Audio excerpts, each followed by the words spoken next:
Good morning, children. Hope you all are keeping safe by staying at home.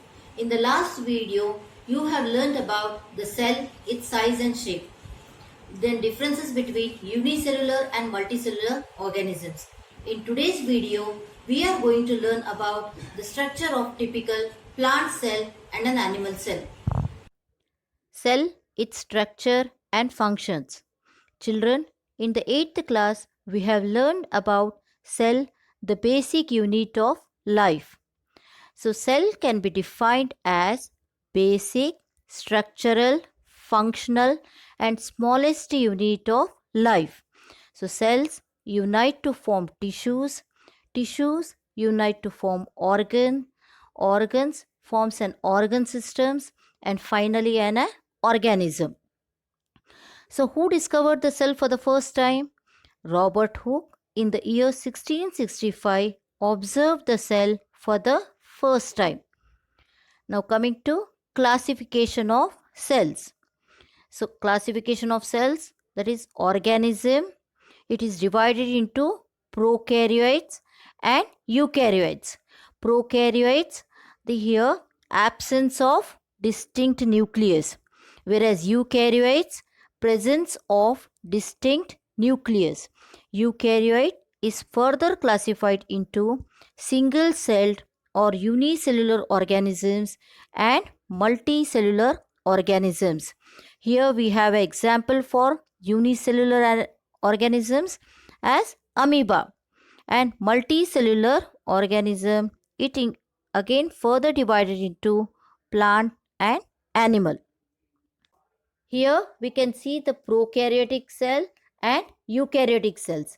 So prokaryotic cells are the cells that do not have true nucleus or membrane bound organelles. Example for prokaryotic cells are bacterial cells. Next, eukaryotic cells are the cells that contain a nucleus and organelles and are enclosed by plasma membrane.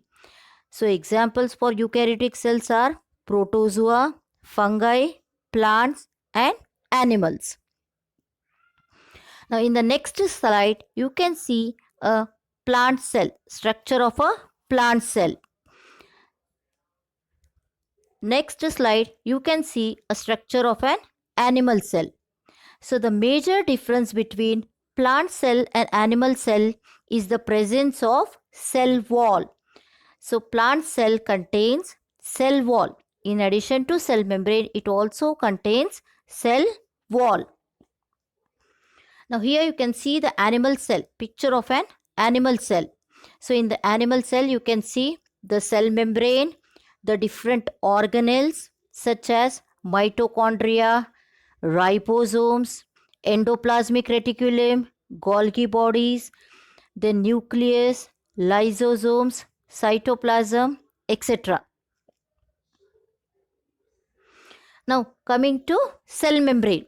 So the outermost membrane present in the animal cell is known as cell membrane. The cell membrane is also known as plasma membrane. It is the outermost covering of animal cells. It is semi-permeable membrane composed of lipids and proteins. Now coming to functions of plasma membrane. It provides support and helps in maintaining the shape of the cell. It is selectively permeable membrane. That means it will allow only certain selected substances to pass through it. Now next is the cytoplasm. So in the figure you can see that is the cytoplasm. It is the fluid content present in the cell. It contains different organelles, that is cell organelles such as nucleus, mitochondria, endoplasmic reticulum, ribosomes, lysosomes, vacuoles and Golgi apparatus. Now we will be dealing with each cell organelle in detail. So first coming to nucleus. Nucleus was discovered by Robert Brown in the year 1831. This is also known as cell's control room. So it will control all the functions of the cell. So coming to structure of nucleus. So structure of nucleus, that is the membrane that encloses and separates it from the content of cytoplasm, is known as nuclear membrane. So you can see the chromatin also inside it. The cell chromosomes are also enclosed inside the nuclear membrane. It is responsible for the characteristic feature of an organisms. Now coming to functions of nucleus. The nucleus regulates and controls all the functions of a cell. It consists of all genetic information. The nucleus is also involved in the process of cell division.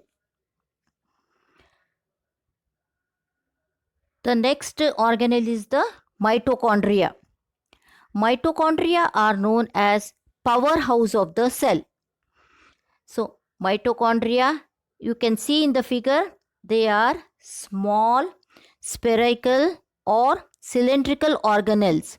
They are made up of two membranes, that is the outer membrane and the inner membrane. The outer membrane covers the organelle, while the inner membrane folds over many times and creates layered structures called cristae. So the fluid contained in mitochondria is known as matrix. Now coming to functions of mitochondria. So here you can see the structure of mitochondria. That is, they are spherical or cylindrical organelles. They are made up of two membranes. The outer membrane covers the organelle, while the inner membrane folds over many times and creates a layered structures called cristae. The fluid contained in mitochondria is known as matrix. Now coming to functions of mitochondria. Mitochondria are responsible for cellular respiration. What is cellular respiration? A process through which the cell derives its energy to do work. Hence, mitochondria, they are known as powerhouse of the cell. So these are the two organelles we have discussed today. In the next session, we will be dealing with many more organelles such as ribosomes, lysosomes, endoplasmic reticulum, etc. I'll be posting the homework in WhatsApp.